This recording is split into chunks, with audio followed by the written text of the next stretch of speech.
اقوام متحدہ میں ایران کے مندوب نے سلامتی کونسل کو خط لکھ کر صدر ڈونلڈ ٹرمپ کے اشتعال انگیز بیانات کے سنگین نتائج ہونے سے خبردار کر دیا۔ ایرانی مندوب نے ٹرمپ کے دھمکی آمیز بیانات انتہائی تشویشناک اور غیر ذمہ دارانہ قرار دے دیے۔ واضح کیا کہ سلامتی کونسل کو ایسے نامناسب بیانات کے سامنے خاموش نہیں رہنا چاہیے۔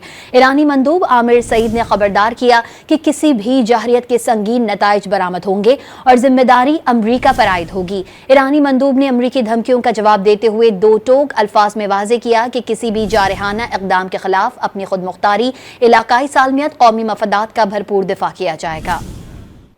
ایرانی مندوب عامر سعید نے خبردار کیا کہ کسی بھی جارحیت کے سنگین نتائج برآمد ہوں گے اور ذمہ داری امریکہ پر عائد ہوگی۔ ایرانی مندوب نے امریکی دھمکیوں کا جواب دیتے ہوئے دو ٹوک الفاظ میں واضح کیا کہ کسی بھی جارحانہ اقدام کے خلاف اپنی خود مختاری، علاقائی سالمیت، قومی مفادات کا بھرپور دفاع کیا جائے گا۔